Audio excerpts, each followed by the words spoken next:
can now bring in Afzal Ashraf, lecturer in international relations and security at Loughborough University and visiting fellow at Nottingham University, who joins us this afternoon. Good afternoon to you. Thank you very much for joining us here on France 24. Now, Ayman al-Zawahiri was killed in Kabul in what seems to be an upscale neighborhood of the capital. What does that tell you? Well, it obviously tells us that certain members of the Taliban government at the very highest level were aware that he was there and possibly giving him shelter, which will mean that the Taliban government will be seen as being responsible. And one of the important things that we must recognize is that the Taliban government, the Taliban have never been a cohesive organization. It's a loose franchise, as it were, of tribes and other leaders. And I think this is going to have a disruptive impact on the leadership, some of whom will be very upset that others have been sheltering this man, and the consequential repercussions that will have for the reputation of the Taliban government, for the way the international community will not want to engage with them, and so on. So I think there are going to be some significant internal disruptions within the Taliban.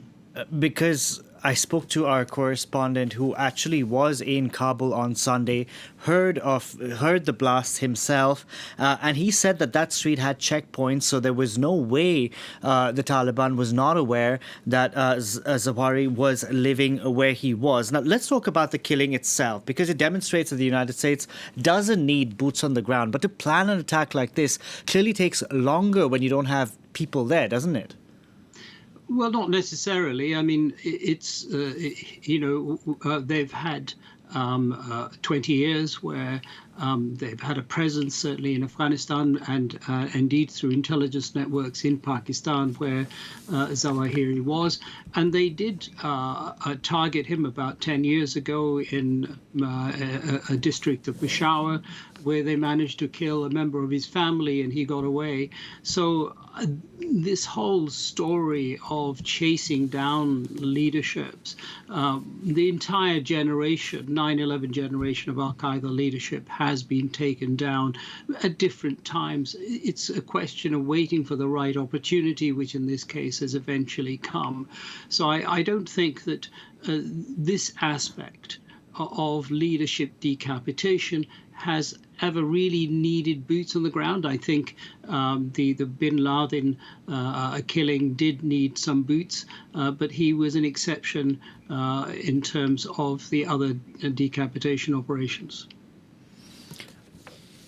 Could you tell me how active exactly al-Zawahiri was in Afghanistan? Because we're saying he was the leader, de facto leader of the group since Osama bin Laden was taken out. But how involved was he in day-to-day operations with splinters of the group that are operating in other parts of the world? Well, it's hard to tell, obviously, but we can judge that since 9/11, al-Qaeda has not been hugely effective. In fact, this particular strike has a great deal more to do with the fact that the most successful operation since 9/11 that al-Qaeda undertook was the attack on Fort Chapman, Camp Chapman in Afghanistan on the 30th of December 2009, when under Zawahiri's leadership, they managed to kill 7 CIA operatives in a very sophisticated operation, including the station's CIA station chief, who was an incredibly experienced and capable CIA operator, and her loss was felt deeply within the CIA. So part of today's operation is payback for that success well over a decade ago of Zawahiri. But apart from that significant operation, I can't think of many that he has masterminded or been involved in.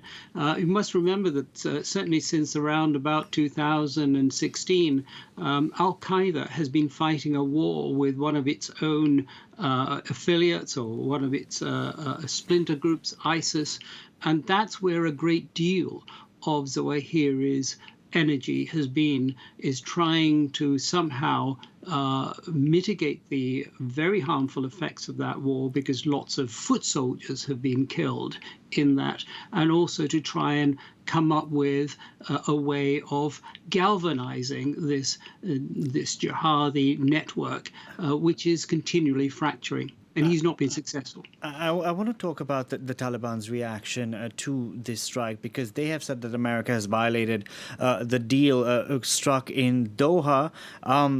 Clearly, there needs to be repercussions for the group. But if the Taliban is further alienated, doesn't it risk them harboring more terrorist organizations and more al-Zawahiris in the future?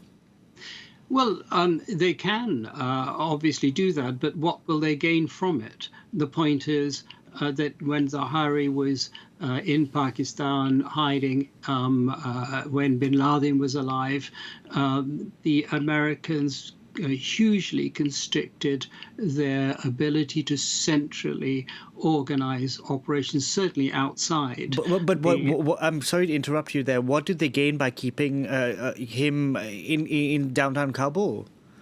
Well, that's a very good point. And I think that what we go back to here is the sort of familial and tribal loyalties that exist. The Haqqani network, who are probably the ones that were sheltering him in Kabul, do have a common worldview that they share with the likes of Zawahiri, a common hatred for the Americans, and I think there was, if you like, a mutual debt of gratitude, which of course will come at a huge price for not just the Haqqani network, but for the Taliban in general. The real concern here is that in this fight between the extremists and the West, the collateral damage will be, sadly, the ordinary people of Afghanistan. This is going to constrain the much needed international development funding that many people feel should be going to Afghanistan to feed, to develop the lives of the ordinary Afghans. And I think that's the big problem here, that whilst we're looking at these nasty leaders, whether they're Al-Qaeda, whether they're Haqqani network, whether it's elements of the Taliban, what we are forgetting is that all of these operations eventually lead to death and horror for ordinary innocent men, women and children. Afzal Ashraf, we're going to have to leave it there. Thank you very much for joining us on the program today. Thank you.